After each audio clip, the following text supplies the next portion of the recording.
बुद्ध अमृतवाणी। चंचल मन को शांत करना बहुत जरूरी होता है, क्योंकि अशांत मन में कई सवाल होते हैं और यह इधर उधर भटक सकता है। गौतम बुद्ध मन को शांत करने के आयामों के बारे में बताते हैं। बुद्ध अमृतवाणी, गौतम बुद्धा स्टोरी। हम सभी जानते हैं कि व्यक्ति का मन बहुत चंचल होता है।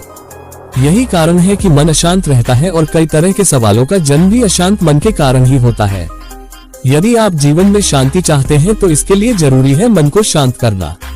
लेकिन मन को शांत कैसे किया जाए? गौतम बुद्ध से जुड़ी इस कहानी के माध्यम से आप जान सकते हैं कि मन को शांत करने का क्या तरीका है। इसमें भगवान गौतम बुद्ध द्वारा मन को शांत करने के आयामों के बारे में बताया गया है। जानते हैं इस कहानी के बारे में जिससे आपका जीवन बदल जाएगा।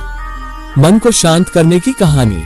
एक बार एक लड़का गौतम बुद्ध के पास जाकर कहता है, मेरे जीवन में बहुत अशांति है, कृपा करके आप मेरा मार्गदर्शन कीजिए जिससे कि मैं इस अशांति से छुटकारा पा सकूं। गौतम बुद्ध लड़के से जीवन की अशांति का कारण पूछते हैं। लड़का उत्तर देता है, अत्यधिक विचारों के कारण मेरे भीतर बहुत सारे विचार आते हैं जिससे मेरा मन अशांत रहता है। बुद्ध मुस्कुराते हुए कहते हैं, ऊपर आकाश की ओर देखो और बताओ कि तुम्हें सूर्य दिख रहा है।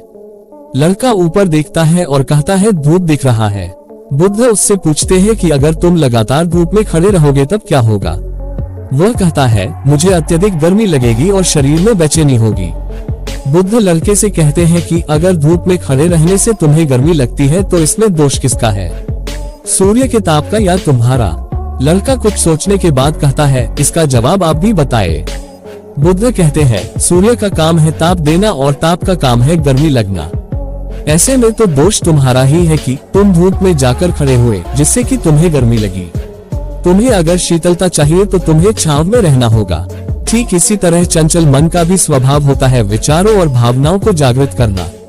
विचार क्षण भर के लिए होते हैं, लेकिन विचार से पैदा हुई भावनाएं देर तक टिकी रहती है। लेकिन ये तुम्हें निर्णय लेना है कि तुम्हें विचार और भावनाओं के साथ चलना है या अलग दिशा बनानी है। कैसे करें मन को शांत? बुद्ध कहते हैं, मन को शांत करने के लिए तन के आयाम पर काम करना सबसे आसान तरीका है। शरीर के स्तर पर हमारी कर्मेंद्रियां और ज्ञानेंद्रियां है। कर्मेंद्रियां कर्म और ज्ञानेंद्रियां ज्ञान से जुड़ी होती है। इससे हम अपनी संवेदनशीलता को बढ़ा सकते हैं, यानी हम जो भी काम करें उसे आनंद के साथ करें। मन के आयाम से हटकर तन के आयाम पर जाने से ही तुम्हारा चित्त शांत होगा। ऐसा करने से तुम मन के आयाम से हटकर शरीर के आयाम पर आ जाओगे, ठीक उसी तरह जैसे तुम धूप से हटकर छांव में आ सकते थे। मन के आयाम से हटने पर तुम्हारी जागरूकता तन पर आ जाएगी। जब तुम तन के आयाम पर काम करोगे तब तुम्हारा चित्त शांत होगा। इसलिए हर काम को तन के आयाम पर करने से मन स्वतः शांत हो जाता है। अपने मन के विचार और भावना को नहीं बल्कि सुर को सुनो। लड़का बुद्ध से कहता है, अपने भीतर के सुर को कैसे सुने? बुद्ध कहते हैं, किसी शांत स्थान पर रहकर जहां शांति हो तब अपनी आंखें बंद करो और मन के भीतर चल रहे शोर से हटकर भीतर के सुर को सुनने की कोशिश करो। सुर निरंतर चलता रहता है, लेकिन बाहर के शोर के कारण तुम अपने मन के भीतर चल रहे सुर को नहीं सुन पाते हो। जब तुम अपने दोनों कानों को अपने हाथों से बंद कर दोगे तभी मन के सुर को सुन पाओगे।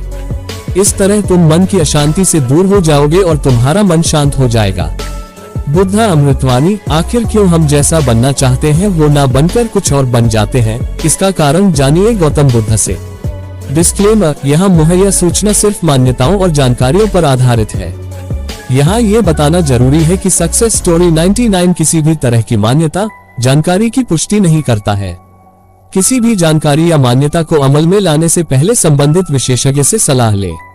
दोस्तों, आपको वीडियो कैसी लगी हमें कमेंट करके जरूर बताना। दोस्तों, अगर आपको वीडियो पसंद आए तो वीडियो को लाइक करके चैनल को सब्सक्राइब कर देना। दोस्तों, मिलते हैं आपसे अगले वीडियो में, तब तक बाय बाय दोस्तों।